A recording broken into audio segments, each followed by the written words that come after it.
This is The Wheel Weaves, a Wheel of Time podcast with no spoilers. Welcome, listeners. This podcast is safe for first-time readers because it's made by a first-time reader. I'm your host, Dani, and I'm the one who's taken on the task of reading through this 15-book mega-series. I'm joined by my co-host, Brett, who's a longtime fan, and he's acting as my tour guide on this journey.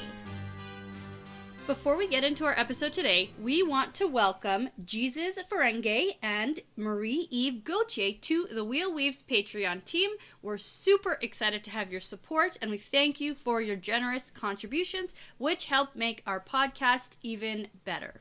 This episode, we are going to be talking about Chapter 24. Flight down the Arinelle. Ooh, yeah. Yeah, and one good way to summarize this, events transpire. Oh, yeah, it's Holy good. smokes. It's exciting, and I'm really excited to talk about this. I Yeah. wrote my notes today, and I've just been so excited to finally discuss these events with you. Yeah, I've been really excited to dig into this chapter too, just because so much stuff happens. I know, I was actually laughing because our friend Tyler chose which chapter he wanted to be on for. Yeah. And it wasn't this one. Yeah. Like, this is my favorite one so far, I think. Yeah, So, it's funny because originally when I was talking with Tyler to discuss like which chapter he wanted to be on, this was one of the chapters that I said, hey, like it's a really good chapter. Do you want to be in on this one? And he's like, no. No, I Wolf. want the, yeah.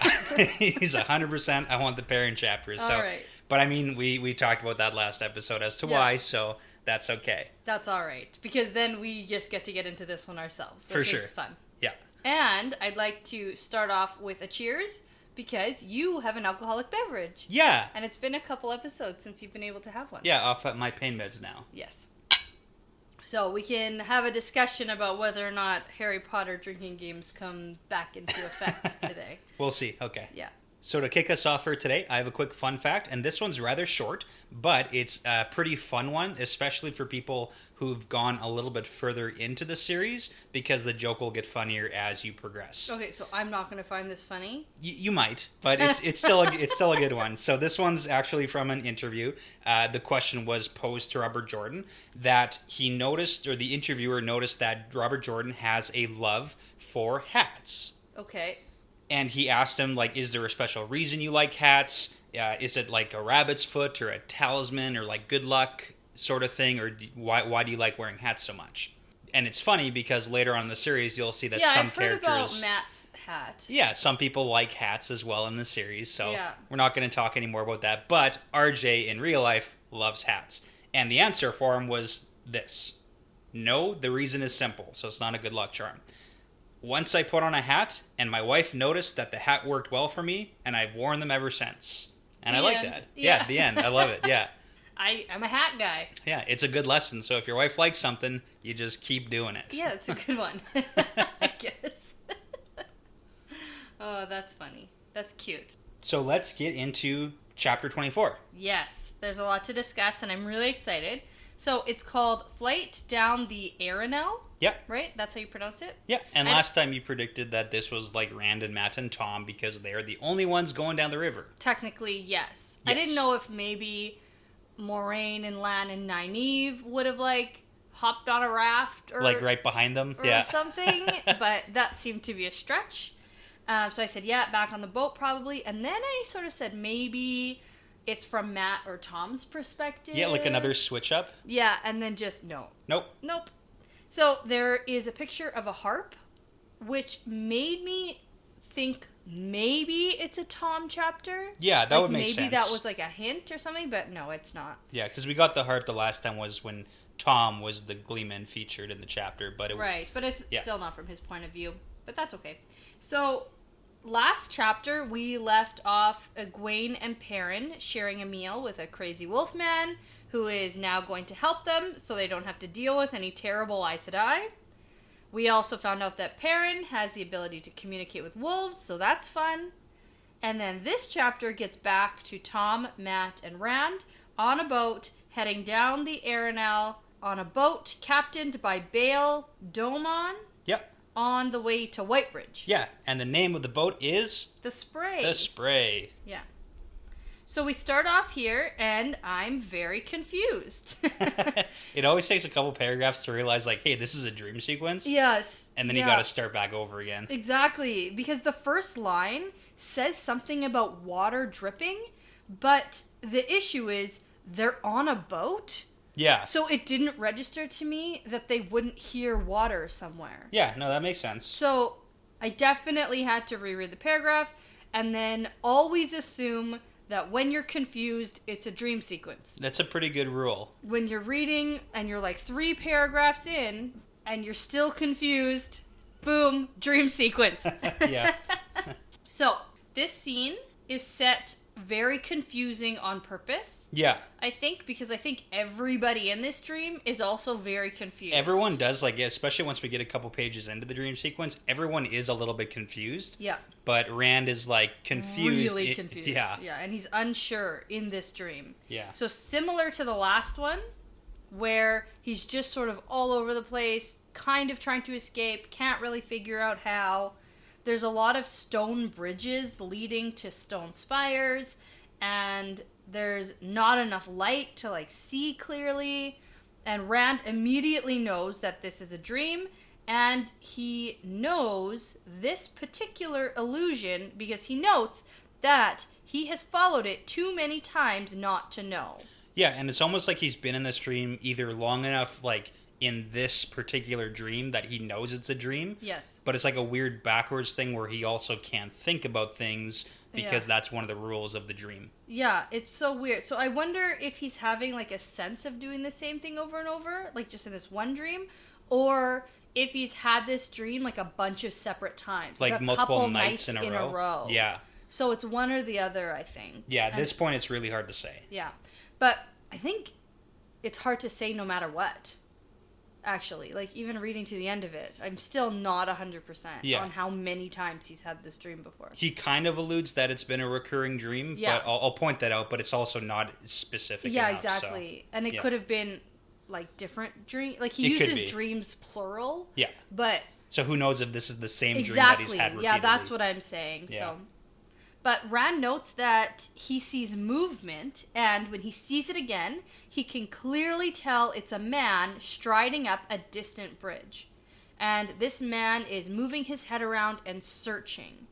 And then right away, this makes me think of Perrin's dream, where Balsamon is searching for him, and it confirms that they're all clearly having the same dream, and that Balsamon doesn't know where they are. Yeah, it's also very particular because in the original dreams with Balsamon and the boys, Balsamon didn't know which boy was which because when their image was in the mirror, it was blurred out. Yeah. So it's still confusing that Balsamon doesn't know who he's looking for, where they are, and even when they run into each other in a couple paragraphs here, he's surprised that he runs into him. Yeah. Like he wasn't expecting him around that corner. Yeah. So this man is searching around, and we get more description of him.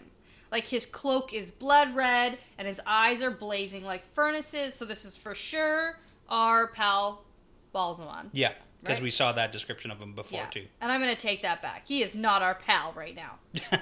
He's misunderstood. I take that back. So, Rand is hiding in a maze, and he notes that the distances are deceiving. So close could be far, and far could be close. And I just think of the mirrors on your car. Images are closer than they appear, which is kind of funny.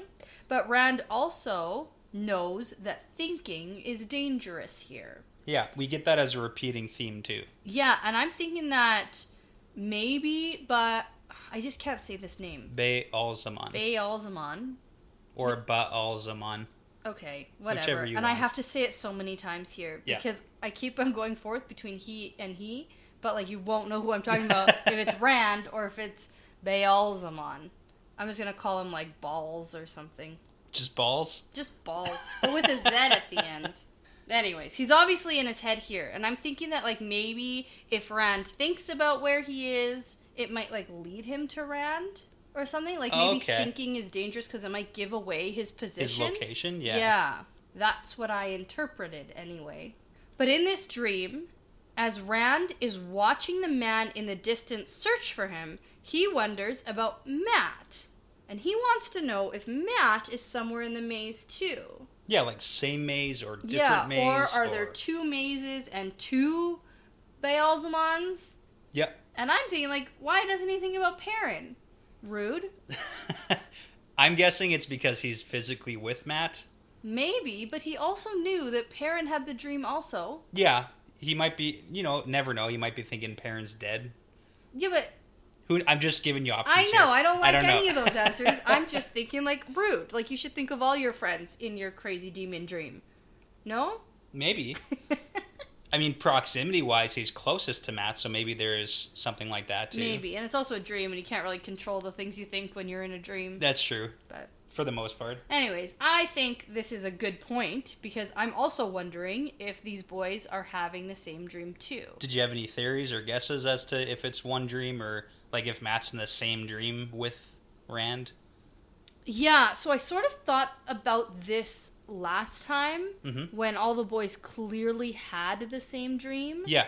With the rats' backs breaking and stuff.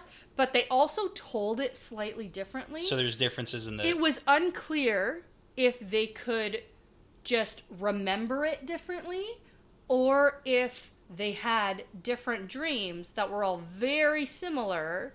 Yeah. But, like, maybe at different points in the night. Yeah, it's kind of like the way I would think of it as Beelzemon's putting on the dream. Yeah. For each individual boy, so, slight differences makes them remember it differently. Perhaps, yeah. Maybe. Right, and if it's an actual guy who's, like, entering their subconscious... Yeah. Then maybe he's not doing everything exactly the same every time. Yeah. So, I don't know. It's hard. But Rand thinks more about this dream and wonders if it's the same kind of vision, like, thing as last time, or is it just a regular dream? And then he remembers why it's important not to think here, because the air shimmers all around him and turns to gel, holding him for an instant. And that's why you shouldn't think. Right.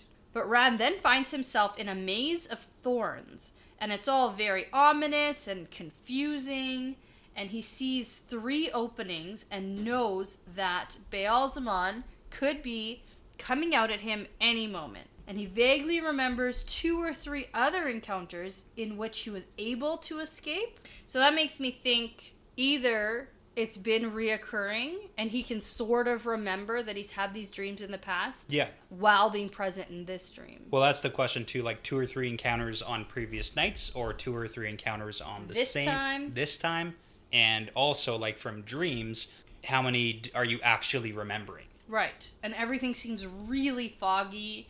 And all he remembers is that there was an encounter and that he escaped. Like, he doesn't remember the actual encounter itself. Yeah. So here's a question, because in the previous dream sequences, we've seen some similarities to the real world in his dreams. Yeah. Like, we had possibly the Valley of Thakandar and Shale Ghul. We had Rand arriving at Dragon Mount. And Tarvalin. Yeah. So we've had the weird spooky inn as well that he was in the dream in the room at. Oh, yes. Right? So, yeah. I mean, we don't necessarily know if that's important, but do you think that this is a location as well? You asked me this question last time. Yeah. You asked me because Perrin was also having dreams of being chased in a maze. Yeah. And you asked me, do I think it's a physical maze?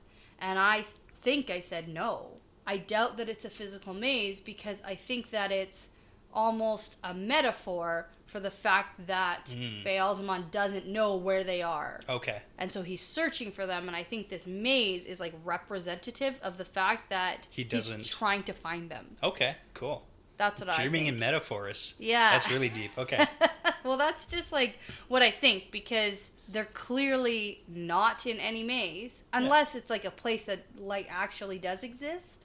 But why would Beelzemon be searching for them? Because in the past 2 dream sequences, he's had the voice in his head. And even though he was sort of lost, Beelzemon directed him basically to the room where he was supposed to be and knew how to contact him and forced him to go a certain way. Even in Tarvalin with the White Tower, Yeah. he like was forcing him to go a certain way. So it's almost like if he knows where they physically are in the real world, he has more control over the dream, because when he knew they were in Bayerlon, when the Fade showed up, that dream sequence right around that time was a lot more direct. Yes. And now he doesn't necessarily know where they are in the real world because they're on a boat going down the river, so now it's a maze representation. That's what I think, yeah. Yeah, okay. I just wanted to clarify that. Yeah, okay. So Rand stops and he looks at this maze wall, and it's made out of thick thorn bushes with like these huge inch-long hook-like thorns jutting out. The walls are too thick to see through and too high to see over. So Rand has this like weird urge to reach out and touch a thorn. Yeah. Which I think, like, he probably shouldn't do. That's a bad idea. Yeah, I don't have urges to reach out and touch really sharp, pokey things in my life.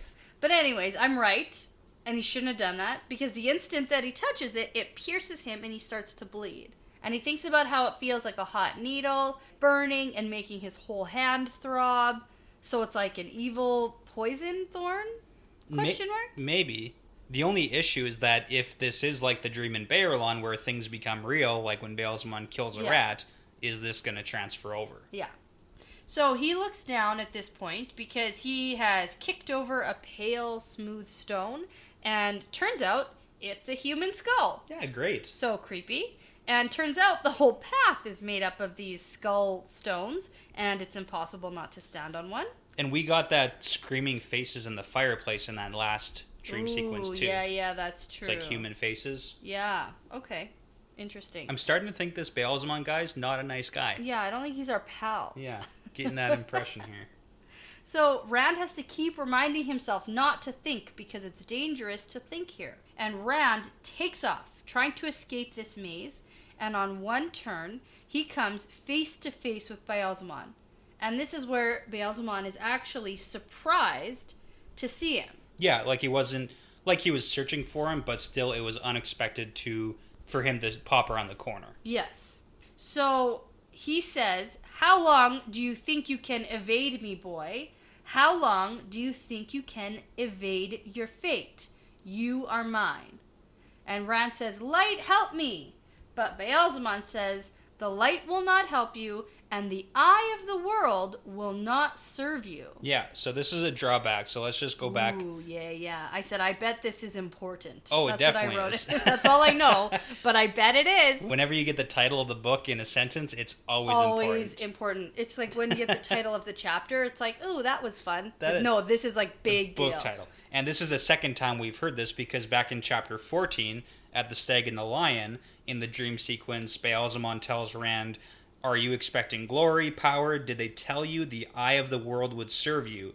And then he goes on to like trash the Aes Sedai. Yes. So this is the second reference where last time he's saying, "Did they tell you that the eye of the world would serve you?" And now he's saying like, it's not going to it's serve you. not going to, man. Yeah. Yeah. And then he ends with a nice little, "I will strangle you with the corpse of the great serpent." Yeah, crazy. And that's interesting because the great serpent is the representation or the symbol for time and eternity. Oh. So he's essentially telling Rand, "I'm going to kill you with Time and eternity. the body of time." Yeah. Yeah, weird. Okay. Or I'm going to kill time and strangle you with that. Okay. That's like too far for me. Yeah. So, nope.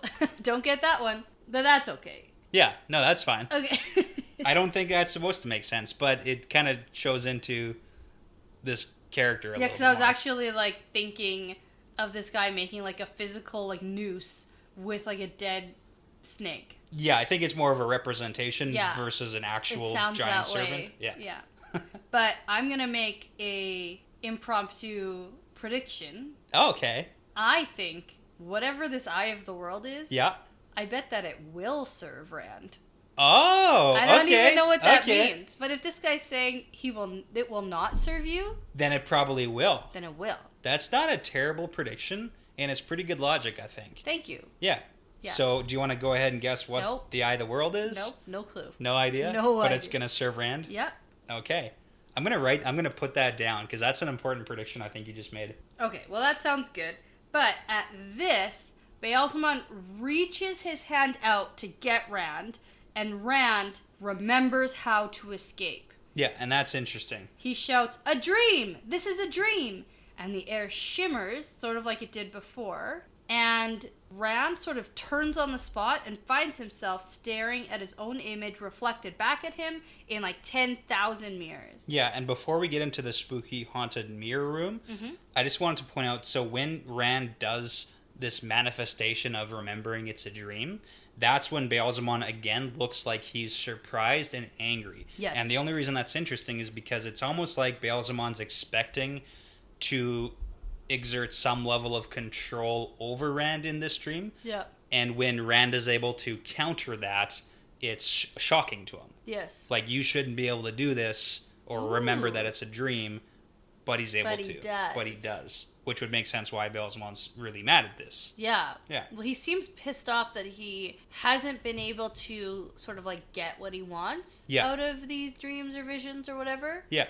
Because the last one seemed to have been just like sort of showing Rand and the boys like what he's capable of and just like basically giving them information. Yeah. And this now he seems like exasperated with this whole thing almost. That he's like not as far along as he wants to be. Yeah, like with even this. when they describe him searching, he's just like almost like stomping around. Yeah. Like just going, looking everywhere, like frantic almost. Like he's just searching and searching and looking and looking.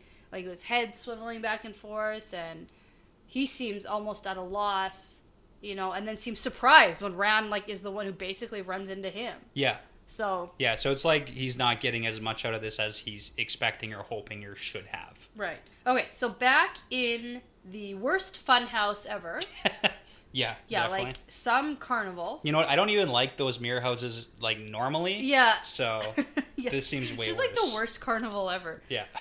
So he catches a glimpse of Red in the mirrors, and Baalzamon is searching, also seemingly lost in the thousands of mirrors. So Rand then sees Baalzamon's face staring back at him, and he wants to scream, but his throat is frozen, and there is only one face. Yeah, so it's like the faces are superimposed over each other, so it's one face, like both of their faces are the same face. Yeah, so it's like Baalzamon's face, his face, one face. And that kind of makes it seem like there is some sort of connection between Baalzamon and Rand. Yeah.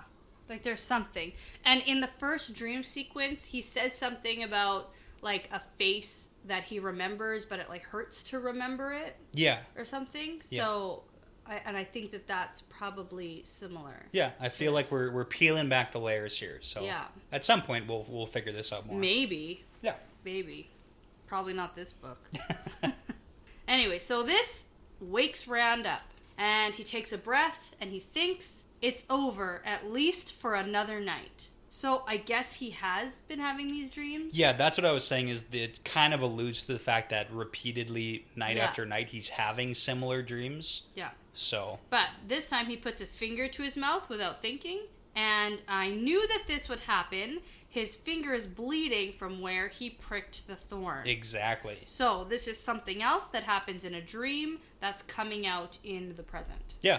He's going to have to make real sure he doesn't, like, get killed in one of these dreams. Because that's going to be a problem. He's going to wake up dead. Wake up dead.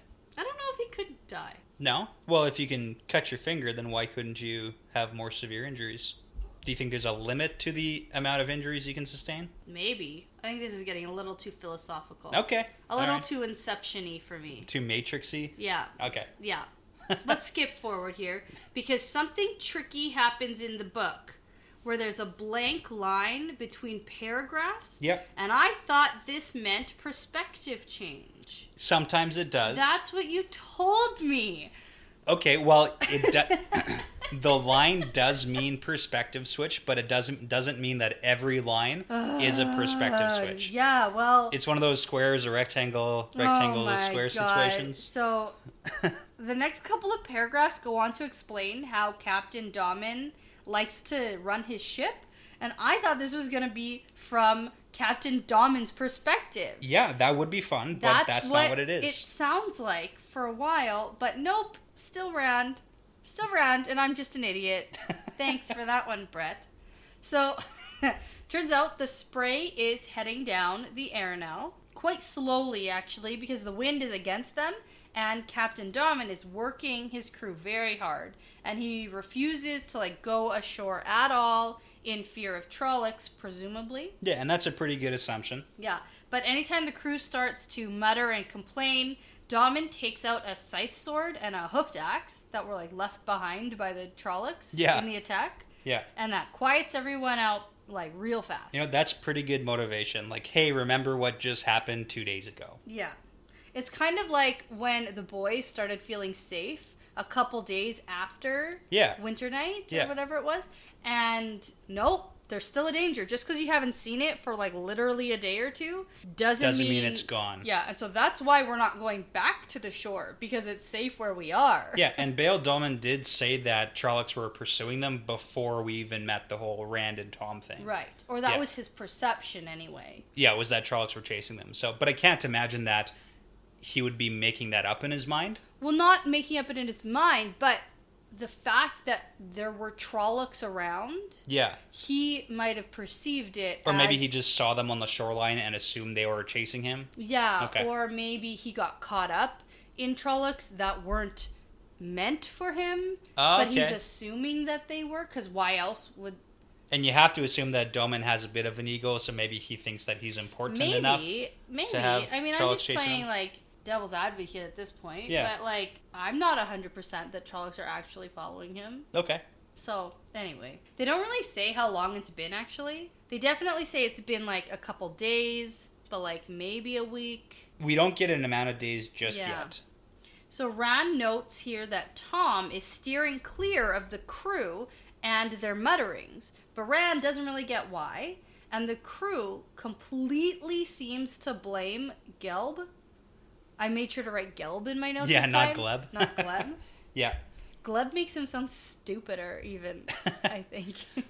Well, this is an important thing that Tom's doing, too. Rand doesn't understand why Tom is avoiding them. He explains it later, though. He does, and the biggest concern is that if a mutiny happens, it's Tom doesn't want them to be associated with what might happen. Right. So when everyone's kind of getting frustrated, he kind of backs off a little bit so that they're not as, prominent in their minds. Absolutely. As the reason for all this stuff. Yeah.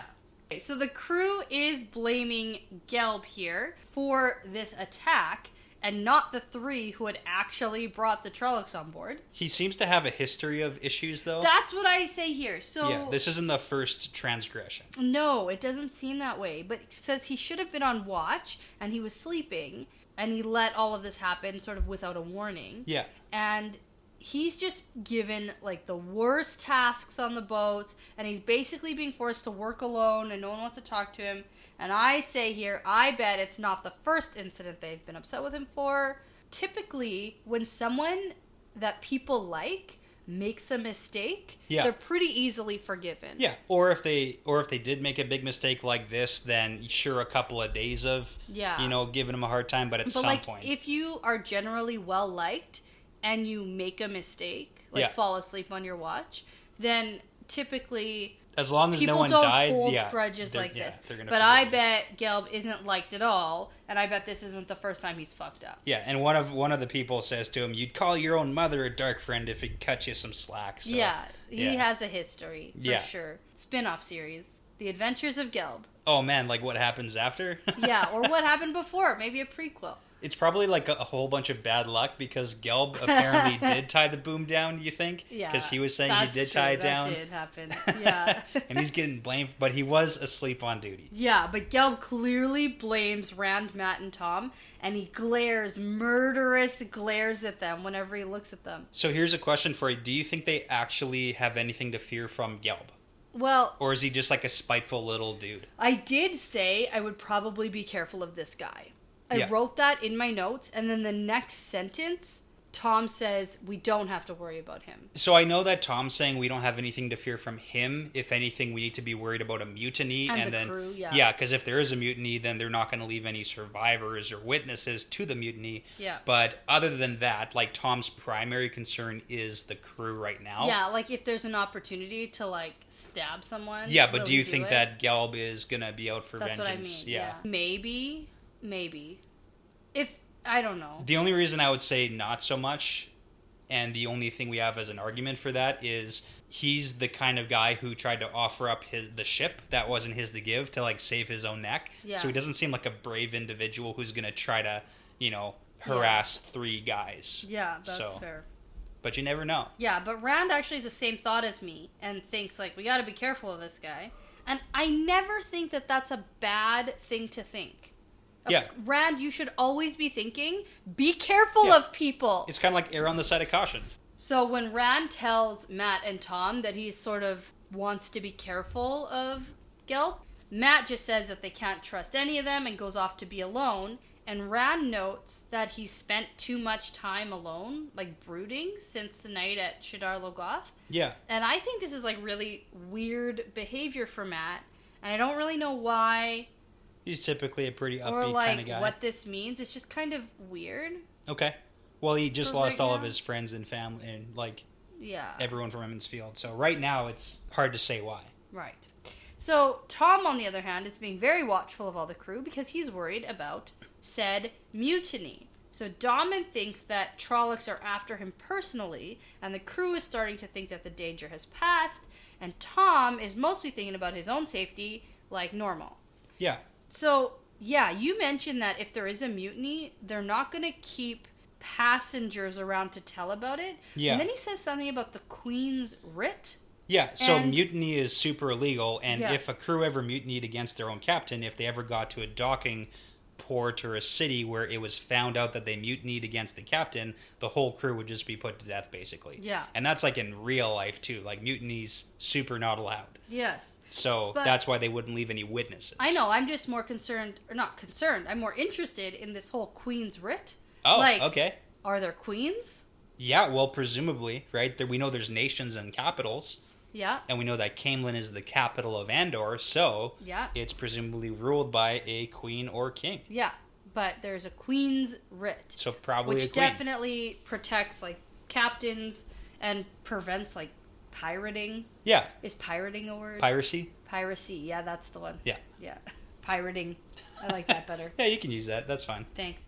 But Tom does his best to entertain the crew, and he does his best to keep up appearances that the boys are his apprentices. Yeah, because that was the original story going on the ship. Yeah, so he includes them in his entertaining by giving them lessons. And so Matt complains about the lessons being too hard, and Tom gets frustrated, saying that even a country bumpkin can learn to do a handstand. Yeah. I like that he uses the phrase country bumpkins, yeah. because that's what we've been calling them this whole time. Definitely, it's pretty great. I want to talk about Tom here because, I mean, it is good to keep up appearances here with teaching the boys to be gleeman, and it's all good skills, right? Being able to Yeah. do all those things, but also consider the fact that Tom might be thinking long-term potential right now. I mean, yeah, well, I do note that near the end. of Yeah, the because chapter. he's not really necessarily... Even wanting to go to Tarvalon? Yeah, Yeah. and we know that he's got issues with the Red Aja for whatever reasons, and we know that he came along on this adventure not necessarily just to get away, because if he wanted to just get away, he could have gotten away many times before. That's true. But now he's kind of taking these boys under his wing and thinking of, okay, so if we're not going to Tarvalon, you guys need some skills that maybe we can start our own traveling something, right? Yeah. Go become gleemen together.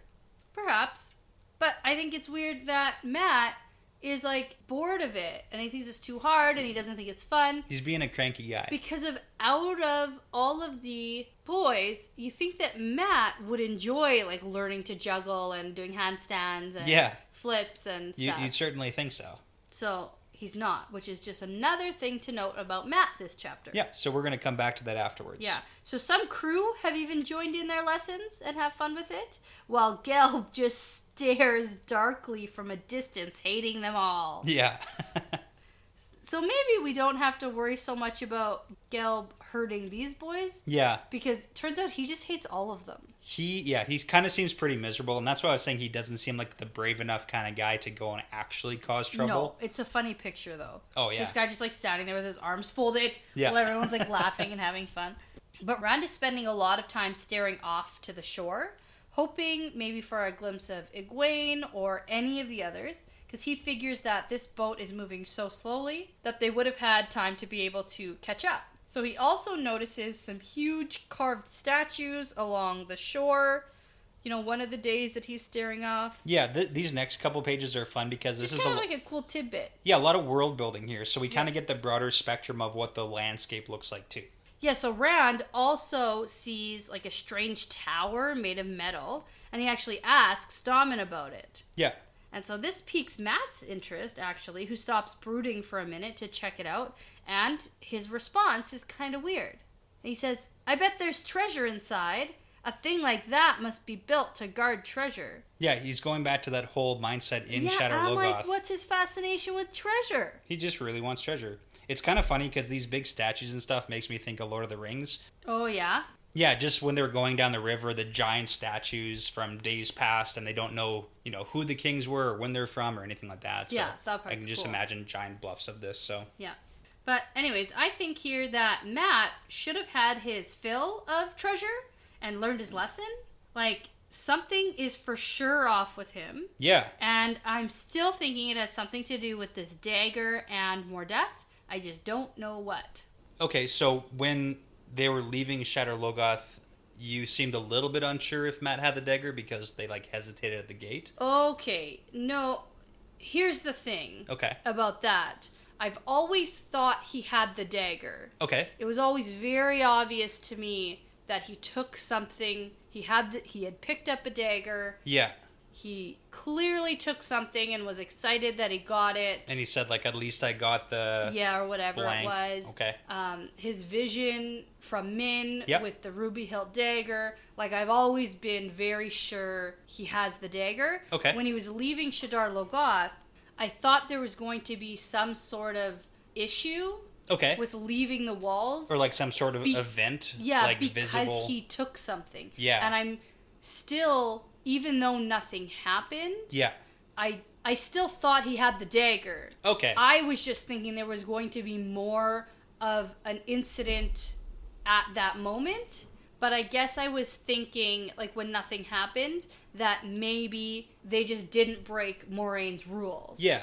Well, so when Moraine is talking about the rules of Mordeth, she mentions along the lines of, if he gives you something and leads you to the wall and then you go over the boundary, then he can take your body as you go over. So it almost sounded as if for that to actually happen, Mordeth needed to be with them at that point. Right, which I thought maybe he'd jump out of the shadow and be like, haha, I'm here. Yeah, that's what I thought was going to be a whole thing. Yeah, so I've always thought that he has the dagger. I just was really wrong about what was going to happen leaving Shadar Logoth. Okay, I'm going to circle back to some stuff after this, and we're going to recap some information about Arinelle. Okay. Yeah.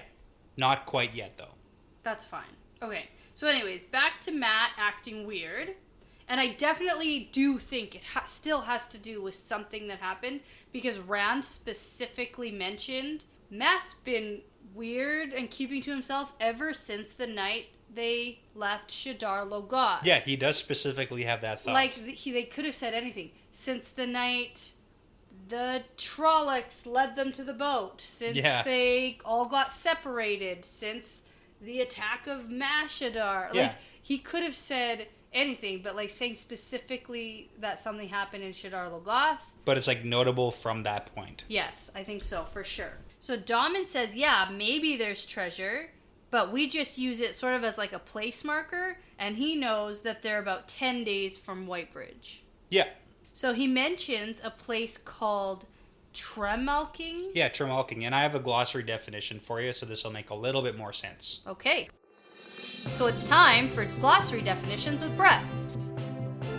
Okay, so we get this sea folk. So what Damen says is on Tremalking, one of the sea folk's isles. So the sea folk are actually a people. So they're inhabitants of islands in the Arth Ocean and the Sea of Storms. That's the two big oceans that surround the main landmass here. And they spend little time on those islands, living most of their lives on their ships. So most seaborne trade is carried out by sea folk ships. So the sea folk are the people who live pretty much on their boats on the ocean and do all the trade around the south and western shores of the major landmass there. Okay. So what he says is that on Tremalking, and if you look at the map in the southwest corner, there's a big giant island called Tremalking, and there is a giant stone hand that's 50 feet high sticking out of a hill, and it's clutching a crystal sphere as big as the boat that they're on. And the people on the island want no part of digging or looking for treasure, but it's an interesting thing because I always think of Stonehenge. Oh, yeah. When you think of like giant statue underground with some sticking out, like for Stonehenge, we always thought that they were just like the heads, but turns out they're way bigger underneath. Yeah. Okay. Yeah, that's interesting because all they care about is sailing their ships, searching for their chosen one, Called the Coromor. But Matt isn't even like listening to him, and he just says, "Well, how far is it? I'll dig. Yeah. I want the treasure." So I'm like, is this actually more death? Or is this just Matt? Like, what's happening? Yeah. So, Daman tells Matt that there's no treasure worth seeing the world for. It's the strangeness that draws you in and keeps you going. So he speaks of a place called Tanchico Yeah, it's a Westport city. with a bunch of old wonders. Yeah, basically it's a museum with fossils. Yeah, with the bones, and they have... Yeah. And I picture, like, dinosaurs. Yeah, yeah. Like, if anyone's been to Drumheller, Yeah. you know, the whole... Shout out to like middle of Alberta. Yeah, not middle, southern Alberta. Yeah, Ish. sort of. Whatever, it's where all the dinosaurs were found, and there's Yeah. a big museum with all the dinosaurs and the skeletons all put together. That's what I think of. So Yeah, funny. absolutely. And then Rand sort of says something about how they dug up bones once, Yeah. which I find interesting. So we have to understand that in the breaking of the world, one of the big things that happened when all the male Aes Sedai tore the world apart was that they did such a catastrophic job to the landscape that in the definition we previously went through is that oceans flowed into where there were no oceans and like large bodies of water dried up and the entire landscape of the world changed. So when Rand's digging for bones in the desert, in the sand hills, right, in the desert, sand hills, whatever you want to call it, he finds like fossils of presumably giant fish, Right. Okay. which yeah. is literally how it works. Oh right? yeah. Cool. Which is cool because that happens in real life too. Yeah, and then Daman just sort of makes fun of him for being homesick already. Yeah, and yeah. So that's It's funny. like once you leave, you're not gonna want to go back. Yeah, and then he goes, "We want to go back, right, Matt?" And then Matt's like not even paying It's attention. like muttering about treasure still. Yeah, he mutters to himself, "I bet he just wants a treasure for himself." And it's just like, what? So weird. Like he's being so weird. Yeah. So in this chapter 2 with Daman, he kind of explains a couple things about unique artifacts from ages past. Yeah. And again, this is kind of a drawback to like our age possibly. And I always like to point these things out because there's a few words he specifically says. He says light sticks, razor lace, heartstone, and then crystal lattice covering an island hums when the moon is up. And then he talks about a mountain that's hollowed into a bowl with a silver spike 100 spans high, and anyone who comes within a mile of it dies. Oh. And it's just like all sorts of crazy things that are like leftover remnants of ages that are long gone, and they don't even know what they are. Yes. Okay.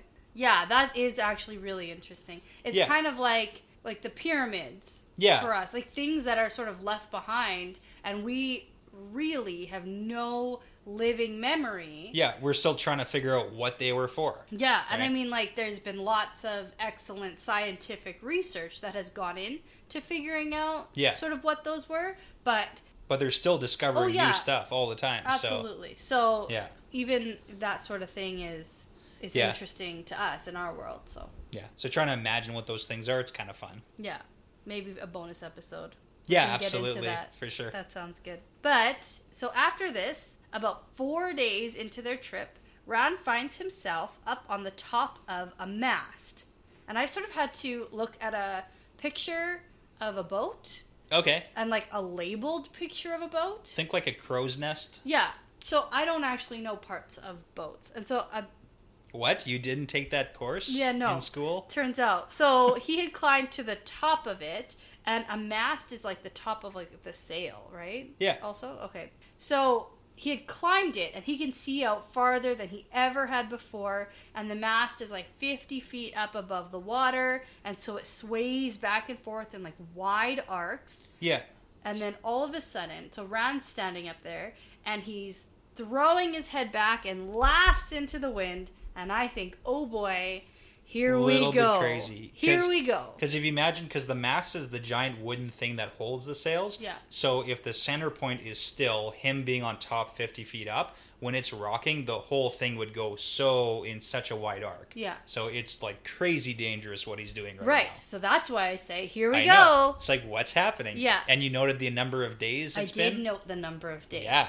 Right. So less than a week. Less than a week. Right. So he's been sitting up on this mast for about an hour, just like laughing to himself about how funny the people look down on the boat from up here. That's totally normal behavior. Right. And then on sudden impulse, he unwraps his legs from where he's holding himself onto, and he spreads his arms and legs out so that he's like just leaning against the sway. Yeah, so he's basically just balancing without holding on. So it's like what was already crazy dangerous is now like reckless. Yeah, but I just imagine him yelling, "I'm the king of the world!" Like a Leo. Oh yeah, no, I got that. Okay. Yeah. I was trying to think, is Matt the Rose or?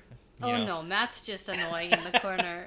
Right now, anyway. He's not even watching his friend do this. And that's funny, because Matt's sitting, and he's the only one not paying any attention. Yes, it turns out. So, for a while, he actually keeps his balance like this.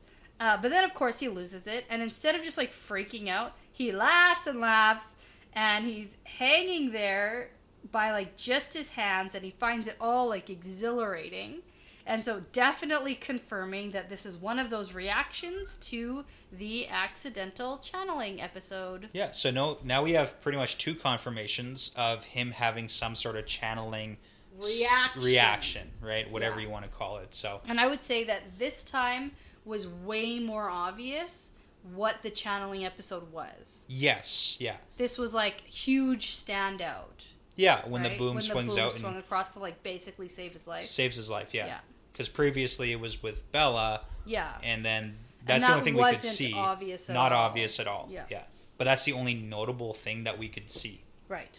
But then we get Tom's voice coming from like a little ways below, and he's actually climbing up the mast. Yeah, to like come check on Rand. And telling him to get down before he breaks his fool neck. Or if you're gonna break your fool neck, don't do it falling on me. Yeah.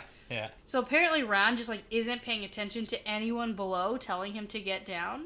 And Rand just like laughs happily and says, "Hey Tom, when did you get up here?" And Tom tells him that everyone thinks he's gone mad. So Rand looks down and everyone on the boat is staring up at him. He said, well, everyone except for Matt, who is sitting cross-legged on his own with his back to everyone, like not even looking at him. So some friend who's like not even noticing that his friend's like about to die. Yeah. But Rand notices that Captain Domin is also looking very pissed off. And he goes, "You want me to come down then? All right." Yeah, don't tell the crazy guy to just come down off the mast. Yeah, so he just basically lets go and catches himself on the forestay, which is another part of a boat. Yeah. If anyone's wondering. You didn't pay attention in school. Yeah. Clearly. But actually, what I pictured was Luke Skywalker walking like the plank out to that big like teeth monster. And then does like a weird backflip. Not really. He like jumps like he's gonna jump off, but then catches himself on his hands. Oh right, yeah, he does do that. Yeah, and then he like flings himself off and like kills everyone and gets. And that's like the worst revenge. death scene for Boba Fett, right? Like, doesn't Boba Fett die right there?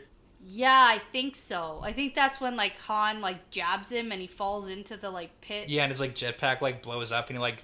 It's the worst death scene ever for someone who's supposed to be such a badass. Yes. But yeah.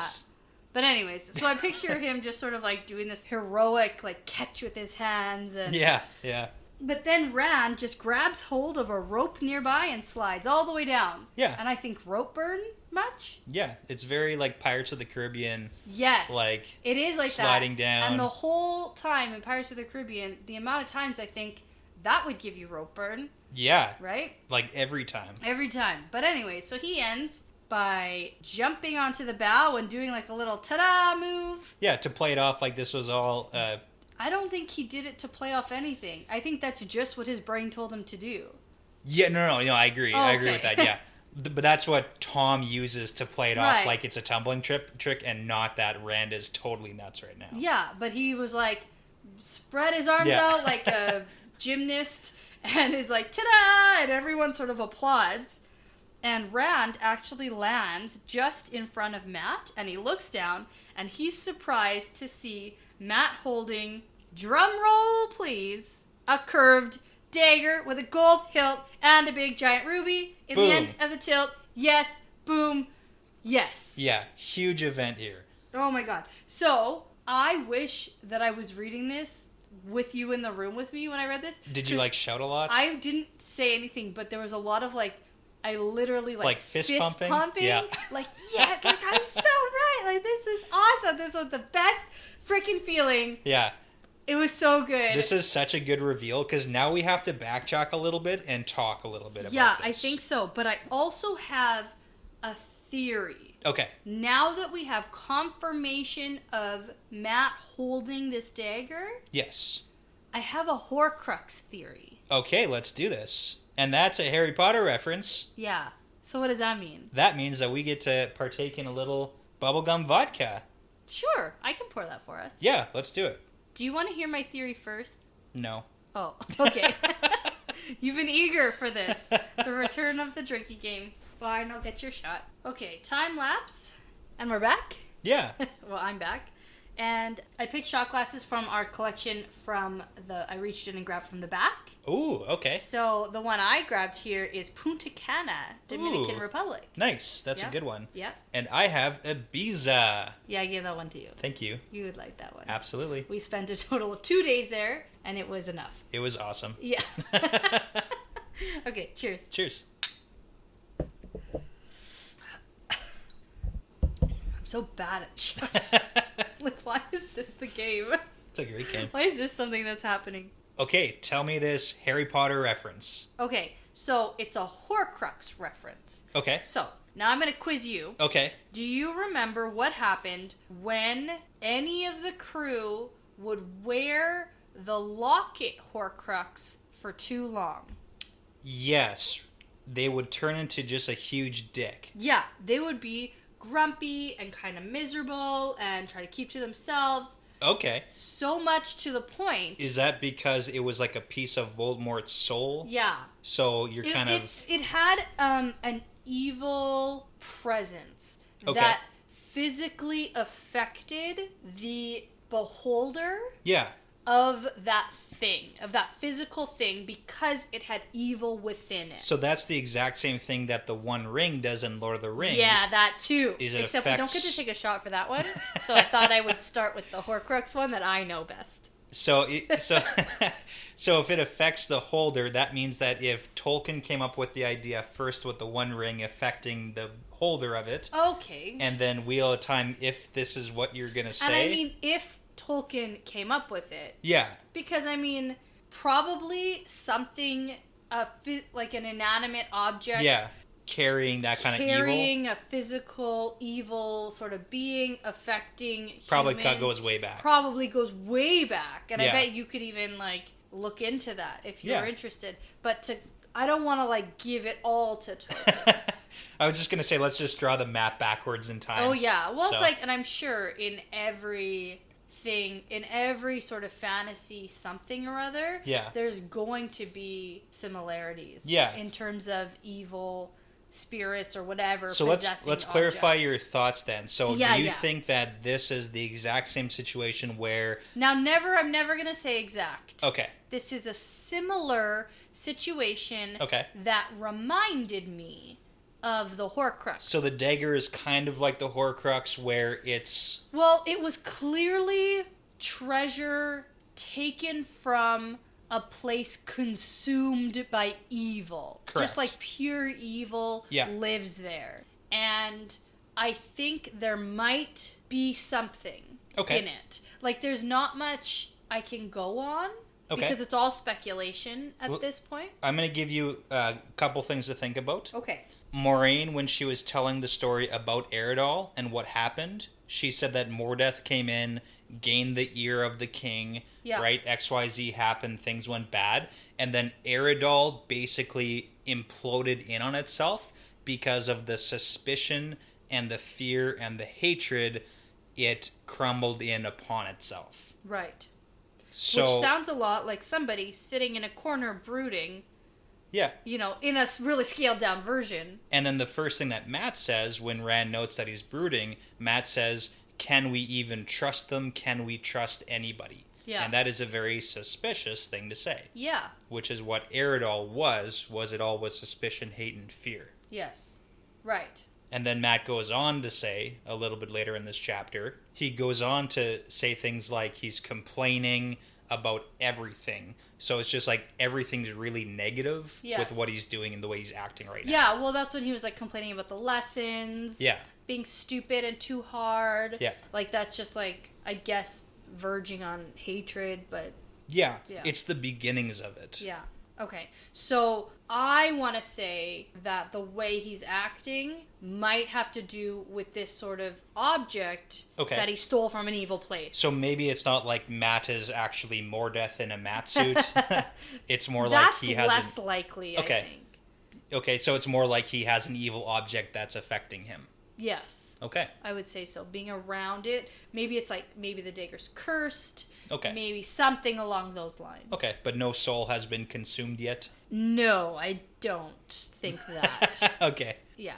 That was one of the fears Moraine said. Yeah. Like, he'll eat your soul. And that's what I really thought might be attempted. I didn't think it would happen, but I thought there'd be something that was attempted leaving Shadar Logoth, and then there wasn't. So. Okay. But Matt is sitting with his back to everyone, and the dagger is hidden by his body. So he slowly looks up at Rand with like a faraway look in his eye, and then suddenly focuses on Rand, and he's like startled and shoves his dagger away under his coat. So Rand sort of squats in front of him like he's talking to like a little child. Still a little bit crazy here. Still a little crazy. Like he squats back on his heels with his like hands on his knees. Yeah. Hey man, what you got there? Which is totally not a normal reaction if you actually thought that your friend had stolen treasure from a haunted city that you were warned not to take anything. Right. So he says, "Hey man, where'd you get that?"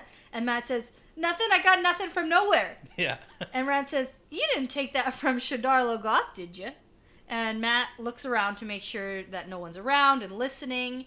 And he's really quick to put blame on Rand and Perrin and says it's their fault. They pulled him out of there and it was still in his hand and he didn't mean to take it. And then he goes on talking really fast about how he took it, but Mordeth didn't give it to him. So technically he doesn't have to worry about Moraine's warnings. Yeah, and if you want to talk about like speech patterns that make it seem like suspicious, hatred, fear, like this isn't the Matt that we know so far. No, not at all. Yeah. No, the Matt we know would have been like happy to show off what he stole. Yes, exactly. Especially to Rand. Yeah. Yeah. But he's as worried about semantics as I am, turns out. Yeah. Because he's like, I technically didn't. He technically didn't give it to me. And Moraine said, "Did he give you anything?" Mm-hmm. And those are the things that I was worried about. So yeah. And I mean, maybe he's right. Like maybe the fact that it wasn't specifically given is why he didn't get his, body stolen, or maybe it would be way soul worse, eaten or whatever. Like we don't really know, and we also don't know that this is actually Matt. Like, well, yeah. There technically is no confirmation. Yeah, but Matt was also like grinning when Tom was like lying about where they came from. Like there are sparks. It's like a slow creep. Quirky Matt, I think. I think it's Matt, but maybe it's like a Venom situation where he's like Mordeth is like inside his head. Yeah, that would be cool. That would be cool. Crazy, right? Well, cool is relative, but yeah, I get that. But anyways, Matt makes Rand promise that he won't tell anyone because he doesn't want anyone stealing it. And he says that they're the only ones left who can trust each other. Suspicion. And Rand says that the others are still alive and Matt looks ashamed. And then I just write a side note here that like, maybe this is why he's been all sullen and brooding. Because maybe he's just worried that all his friends are dead and it's his fault. Yeah, maybe. Like, that's a totally normal reaction to thinking all your friends are dead and it's because of you. And I think that would be a fair thought if he didn't have the dagger. That's true. That we know now he took from Shadar Logoth. Yeah, I was just thinking, like, there's maybe a different explanation. Yeah, absolutely. So, And I just thought, like, maybe if Lan wasn't out looking for them, he would have been able to tell that the Trollocs were coming sooner, and maybe they would have, like, all been able to escape together, and maybe Matt is feeling, like, ashamed of or like his, remorse to that. Yeah. Yeah, of his impulsive actions of forcing them basically out there. But who knows, really, at this point. So Rand says, well, now at least we can travel to Tar Valon comfortably if we need to, because we can sell that dagger. And Matt sort of hesitates. Yeah, do you think that Matt's going to let Rand sell this dagger? Yeah, no. That's a hard no, because Matt goes, if we need to. And I really don't think he wants to part with this dagger. After all, it was Min's vision of him to have it. It is. It was. And I also, want to know if either of them remember that. Well, that's the thing, too, is that Min had the viewing, and Rand told Matt about the viewing, and then Matt said... that's what Matt picked out about it. Yeah, because Matt said, that sounds really neat, a dagger with a ruby. I'd like a dagger with a ruby. Maybe that's why he picked it up in the first place. It's very possible. It's one of those, like, self-fulfilling prophecies almost. Yeah, almost. That's what it feels like a little bit. So Matt tells Rand not to tell anyone unless he says to, and Rand agrees. And I'm wondering if there's ever going to be a point where Matt's like, okay, Rand, you can tell people now. Yeah. No. But Rand agrees, and then Rand realizes this is the first time they've been alone in like a really long time, and he takes this opportunity to ask Matt if he's had any more of these dreams. Yeah, and Matt's like super evasive here. He says maybe, and he goes, what do you mean maybe? You either have or you haven't. And Matt says, okay, I have, but I want to talk about it. It doesn't do any good to talk about it. And this is kind of like the approach Matt took back in Baerlon. Where he's just going to ignore the dreams. Where he's like, whatever, they're just dreams. There's not much we can do about it. Like, I'm still going to see this city. Yeah. And we haven't seen Matt have any physical injuries from dreams yet, like Rand has. But again, we're not inside Matt's head, so it might be... But Rand told Matt about the dead rats with broken backs all over the inn. Yeah. So, like, that's a real life thing that happened in your dream. Yeah, but I mean, we don't know that the rats with the broken backs happened in Matt's dream. We don't get an absolute confirmation that was a thing that happened in Matt's dream. I guess that's true. So, it's tough to say. Yeah. In any case, I think it's Matt's personality not to overthink things. Yeah. You know? So, in any case.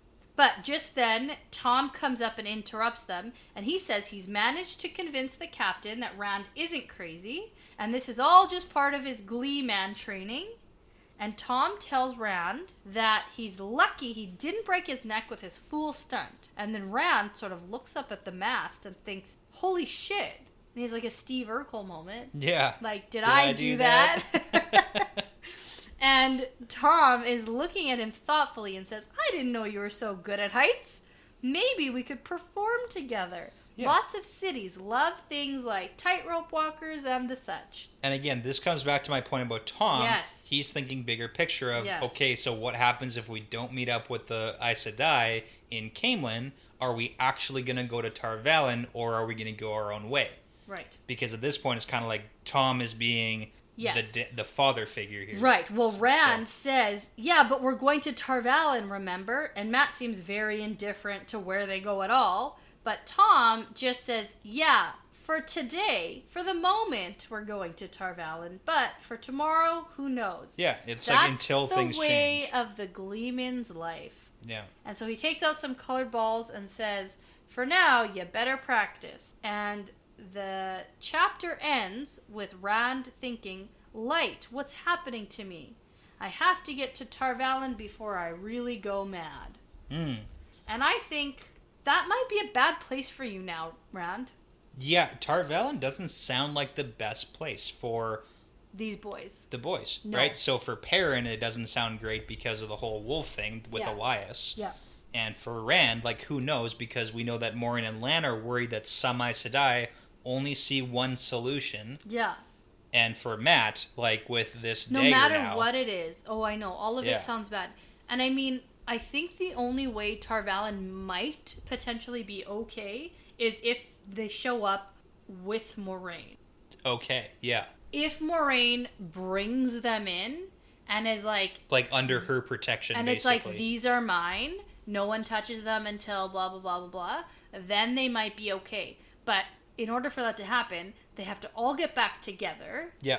And then they all have to go to Tar Valon together. Yeah. And this is the second time we've heard of one of these boys wanting to just get to Tar Valon, whether he's with Moiraine or not. Yeah, that's very true. Because Perrin said, we have to get to Tar Valon. If we get to Caemlyn and we don't see them after a couple days, on our way to Tar Valon. And we can petition once we're there. Whatever. And then now, Rand is saying, I have to get to Tar Valon before I really go crazy. Yeah, so this is a pretty huge chapter. Yeah. Because we get a huge thing about Rand and a huge thing about Mat. With Rand, we get, I would say, pretty much confirmation that this is his second instance of a reaction to channeling. Yeah. Which means that Rand can channel. Yes. Intentionally or not. Right. And then for Mat, we have the dagger which he took from Shatter Logoth, which has a bunch of evil in it. Yeah. So. Or surrounding it or whatever. Whether the evil's like in the dagger or not, it's clearly... At this point, it almost doesn't matter because it is having an effect on Mat from what it looks like. Yeah. I just was so excited reading. Like, this whole chapter was so interesting. A dream sequence and a channeling reaction and a dagger reveal. Like, the thing I've been, like, waiting for. It all kind of came to a head in this chapter. It's been great. It's been good. And I'm really excited to move on and keep reading. Yeah, good. And I'm glad. At the speed we've been pumping these episodes out, we've been able to record quite a bit this week. Yeah. With you sort of on bed rest and just like sitting with your back hurt for so long. You've been able to like do quite a bit. So that's been nice. It's been good. I've been happy with the speed we've been going at. We've probably doubled what we've done in the last little while. So yeah, absolutely. Well, let's continue that trend then. Yeah, I like it. I'm good with it. And I guess we can officially say this episode is... part of the pattern now. Part of the pattern now.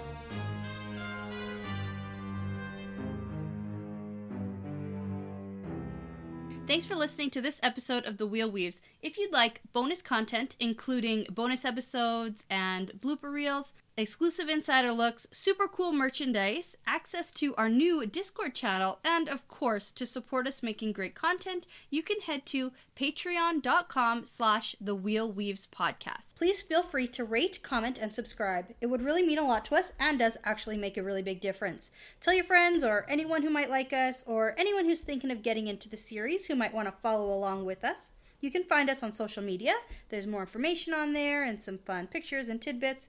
On Instagram at The Wheel Weaves Podcast or on Twitter at The Wheel Weaves Podcast. Thanks, as always, to Audionautics.com for the music, and thanks to you, awesome listeners.